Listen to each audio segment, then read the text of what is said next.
set up ta sang kwan ang solar panel ka controller para diri sa electric motor 12 volts ikabit ko sa manukan ko para libre ang kuryente. Testing siya para i-charging.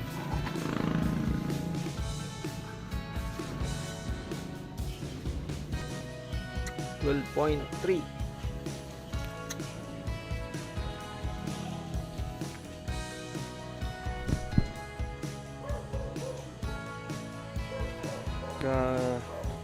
Taas pag inasa kung masyado ka singkal sa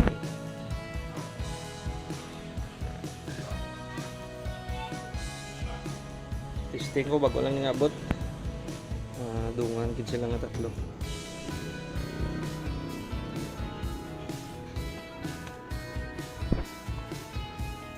Bali may nauna na ko sa nga gid set up para dito sa tubig. Kita ko lang. Parang una ko nga set up ang yung charging subong yung volts 13.1 para ang electric motor ng 12 volts. Tapos ang akong baterya hindi is dalong basa kasi ang takot ko nga switch nilang simple lang ang setup. Tapos ang solar panel ato sa babaw sa ang tangke dali masuyop sa diri sa tatlo ka drum tapos na filter suyop sa haboy na dito sa babaw tangke.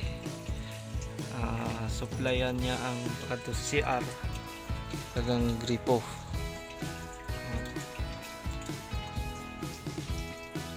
Ano pandarong ko switch ko sa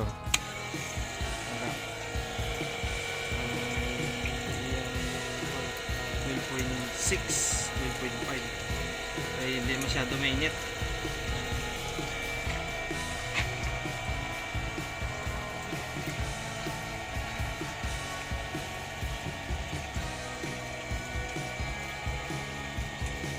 At least makatipid ko rin bisan gamay lang.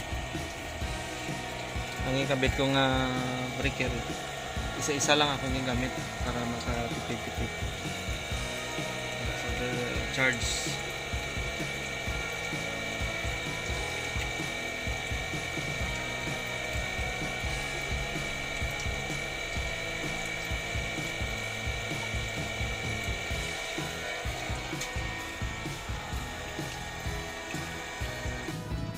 Tapos ini i-set up ko naman dito sa akon nga manukan.